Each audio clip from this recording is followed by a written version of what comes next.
É, Boa tarde, gente. Então vamos gravar aqui mais uma aula, mais uma videoaula. E o tema hoje é Terceira Revolução Industrial, né? Só para lembrar vocês o que a gente já estudou de vídeos, de videoaulas, de matérias que a gente fez aqui nas videoaulas, a gente já viu práticas anticompetitivas, nós vimos concentrações empresariais, nós vimos Taylorismo, Fordismo, a crise do modelo fordista, e agora a gente vai entrar na terceira revolução industrial, que é o assunto aí seguinte, né? O Fordismo ele entra em colapso à medida que um novo paradigma tecnológico começa a emergir, que é a terceira revolução industrial. Então é isso que a gente vai começar a trabalhar agora, tá? Eu vou botar um slide para vocês aqui agora, onde a gente vai começar a desenvolver esse tema, tá bom? Então vamos lá. Então, o primeiro assunto aí, desculpa, errei aqui, isso, primeiro assunto aqui é a terceira revolução industrial, tá? Vou começar aqui com umas questões bem conceituais, importantes. A terceira revolução industrial, ela é também conhecida como revolução técnico-científica informacional, tá? Vamos lembrar isso, tá? A primeira revolução só é chamada de revolução industrial. A segunda revolução é conhecida como revolução técnico-científica, que vocês já sabem disso. Técnica e ciência pela primeira vez se integram. E a terceira revolução industrial é conhecida como revolução técnica, científica e informacional, e você daqui a pouco saberá por que este nome, tá? Você vai perceber isso gradualmente. A terceira revolução ela começa na década de 70, mais precisamente no ano de 1971, vou provar para vocês isso. No Vale do Silício, todo mundo conhece o Vale do Silício, né, o famoso Silicon Valley, que fica ali entre Los Angeles e São Francisco, né, mais próximo de São Francisco, no estado da Califórnia, né, na costa oeste americana, e pertence ao que a gente chama de Sunbelt. Tá? Então, eu já queria começar a desenvolver essa ideia de Sunbelt com vocês agora. Mostrar aqui um segundo mapa do território americano, tá? Onde vocês estão vendo exatamente, deixa eu botar ele maior aqui, onde vocês estão vendo exatamente aqui um mapa que eu retirei de um livro didático francês, do ensino médio francês. Os mapas lá são muito bons. Então, o que vocês estão vendo aqui? Ó? Essa parte aqui, isso aqui é o Manufacturing Belt, tá? É o velho cinturão industrial americano, hoje conhecido como cinturão da ferrugem, tá? O Rust Belt. E segundo a Revolução Industrial, que começou aqui na cidade de Nova York, mas depois se espalhou aqui pelo Nordeste americano e mais tarde pelo sul dos Grandes Lagos, tá? Detroit, Chicago, formando a maior concentração industrial do mundo naquela época, no final do século XIX, início do século XX. Tá? O que acontece? Com a terceira Revolução Industrial, você tem uma nova dinâmica espacial na indústria americana, dinâmica essa que já vinha acontecendo desde do pós-guerra, tá? Que era a emergência de um novo cinturão industrial nos Estados Unidos, tá? Um novo cinturão industrial nos Estados Unidos. Eu vou reservar uma aula para vocês só para falar da formação desse novo cinturão, beleza? Não é, a nossa aula agora não é saber por que surgiu esse novo cinturão. É claro que algumas respostas você já vai ter agora, tá? Mas o nosso foco agora é a terceira revolução industrial. Numa live posterior à terceira revolução, quando terminar esse assunto terceira revolução, nós vamos trabalhar com o nascimento do Sunbelt, tá? Com o nascimento aí do novo cinturão industrial americano. E aí a gente vai saber de tudo. Então, o nosso foco agora é a terceira revolução e não o Sunbelt em si. Mas por que eu estou falando tanto do Sunbelt? Eu estou querendo mostrar para vocês que a terceira revolução industrial nasceu dentro do Sunbelt. O que inclui o Sunbelt? O Sunbelt inclui essa parte aqui do sul dos Estados Unidos, tá? Pegando esse eixo aqui, Flórida, Texas, tá?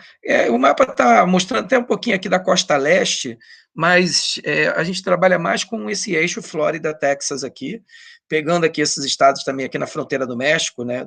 Arizona, Novo México e Califórnia, tá?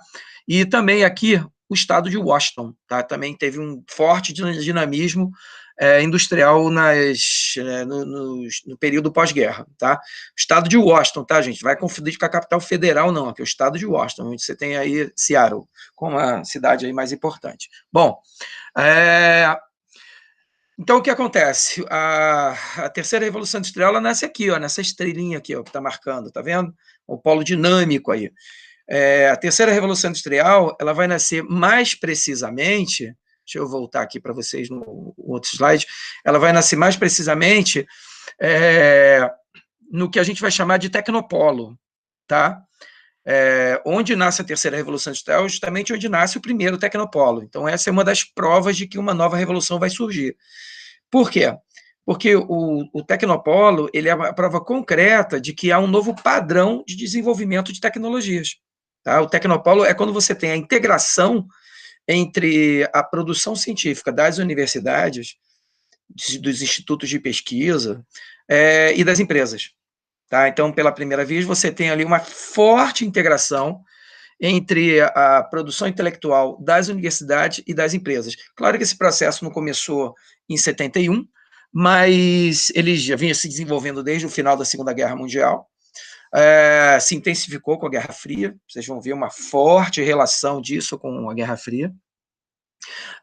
Mas o que é importante você perceber é que há um novo padrão de desenvolvimento de tecnologias, tá? Que é o tecnopolo. Então, o tecnopolo não é simplesmente um polo tecnológico, senão eu chamaria de polo tecnológico. Por que eu estou chamando de outra maneira um tecnopolo? Porque é um outro padrão. Você tem a reunião aí de empresas e universidades passando a produzir tecnologia juntas, cientistas das universidades, cientistas das empresas, juntos desenvolvendo produtos tecnológicos novos, tá? Juntos produzindo inovação científica. Então, tem aí a primeira prova de que uma nova revolução está surgindo, tá? Um novo padrão de produção de tecnologias, beleza?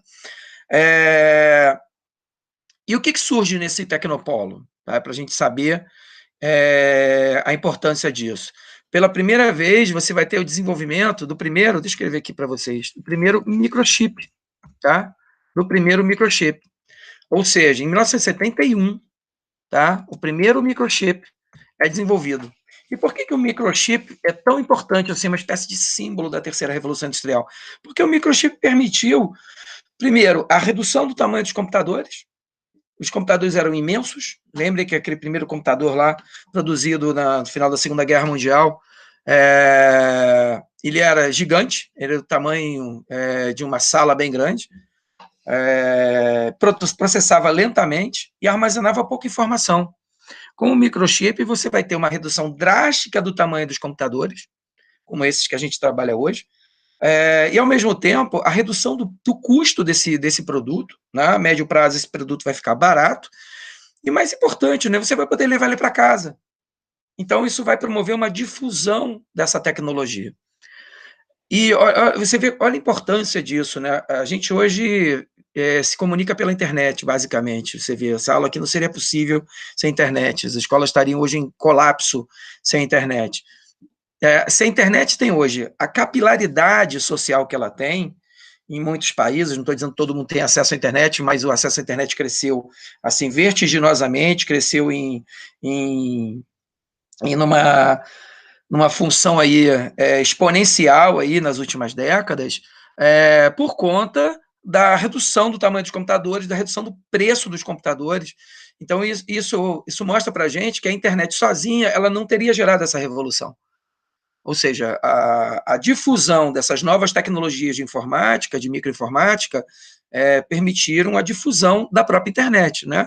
O próprio desenvolvimento do nanochip permitiu que a gente tivesse o quê? Tivesse a internet móvel, né? Há pouco tempo atrás, na última década. Então, o microchip ele é considerado o start da terceira revolução industrial, porque por ele ter gerado essa mudança, né, de consumo que a gente passou a ter e a possibilidade da internet invadir milhões e milhões e milhões e milhões de residências e empresas pelo mundo afora, tá bom? Então, essa é uma outra prova de que há uma revolução em marcha, né? a microinformática, a internet, elas vão gerar mudanças assim, importantes no processo de produção, no mundo do trabalho, como a gente está vendo, a gente está vivenciando exatamente isso hoje, no comportamento de consumo das sociedades, né, na forma como a gente se comunica, como a gente vive, como a gente produz cultura. Então, há um novo padrão aí societário e tecnológico emergindo, tá? Aqui no final, a gente tem uma expressão aí, meio técnico, científico, informacional nesse slide, tá? Qual a importância disso? Isso é uma criação do professor Milton Santos, tá? O Milton Santos foi um pesquisador genial na geografia, porque ele conseguiu criar uma relação espaço-tempo, onde ele consegue dividir o desenvolvimento das sociedades de acordo com tempo e espaço. Tá? Então, o que o Milton Santos defendia? Defendia o seguinte, que até a primeira Revolução Industrial, até ali o início do século XVIII, né, a primeira metade do século XVIII, né, a primeira Revolução começa em 1750, né, aproximadamente. A gente vivia no meio natural.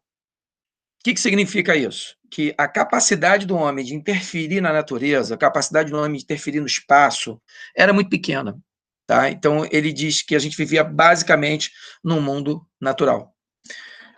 A partir da primeira Revolução Industrial e da segunda Revolução Industrial, ele passa a defender a tese de que o ser humano ele criou uma capacidade tão grande, passou a ter uma capacidade tão grande de interferir na natureza, no espaço, que a gente passa a viver crescentemente no meio técnico-científico. É claro que o desenvolvimento desse meio técnico-científico, ele não é homogêneo, né? Todo mundo sabe que o desenvolvimento do espaço é desigual, né? É extremamente heterogêneo. Você vai ver em qualquer país isso, em qualquer região. Mas a gente passa a viver crescentemente no processo espacial técnico-científico, onde você passa a ter a proliferação de tecnologias, de objetos técnicos pelo espaço, tá? E o Milton afirma que, a partir do final da segunda revolução, início da terceira revolução, ali, final dos anos 60, início da década de 70, a gente passa a viver num meio técnico, científico, informacional, ou seja, o espaço ele é cada vez mais repleto de altas tecnologias de informação e de transporte. Tá? Então, a gente passa a ter uma proliferação de tecnologias como redes de celular, né, torres de celular, redes de alta velocidade, né, como fibra ótica, aeroportos que recebem aeronaves de grande porte, portos gigantescos, como a gente vai estudar daqui a pouco. A gente passa a ter redes de alta velocidade ferroviária, a gente passa a ter crescentemente pelo espaço essas altas tecnologias. Né? E o espaço passa a ter um grau de integração tão forte, tão grande, que a gente passa a ter uma certa unicidade desse espaço. Né? O mundo se torna um ponto. Tá? Então, o Milton Santos cria a ideia de que a gente passa a viver num crescente meio técnico, científico e informacional. Isso significa o seguinte: toda vez que você ouvir falar nessa expressão numa questão de prova, ele está se referindo aos tempos atuais. Ele está se referindo aí nas últimas décadas, tá? O desenvolvimento das altas tecnologias, da famosa high technology, tá? Não tenha dúvida disso. E claro que também esse meio técnico, científico e informacional é o próprio processo de globalização, que a gente vai estudar depois com mais calma e isoladamente. Né? A gente passa a ter uma integração complexa das sociedades. Globalização é isso. É um grau mais complexo de integração, onde você passa a ter mercado financeiro integrado, onde você passa a ter uma concorrência acirrada, onde você passa a ter informação em tempo real. Tá? Então, a terceira revolução industrial ela é considerada exatamente o marco de todas essas grandes mudanças. Tá? Não só do desenvolvimento do meio técnico, científico e informacional, mas também do próprio processo de globalização, impulsionado aí inicialmente pelo microchip, que vai produzir a microinformática, vai difundir o microcomputador e vai gerar essa capilaridade que as redes de informação têm hoje, que a internet, a famosa internet tem hoje, com as suas mídias sociais e seus N canais de comunicação, tá bom? Então vamos parar por aqui. e na próxima aula a gente vai falar das tecnologias da terceira revolução, pelo menos os principais eixos tecnológicos da terceira revolução industrial, tá bom?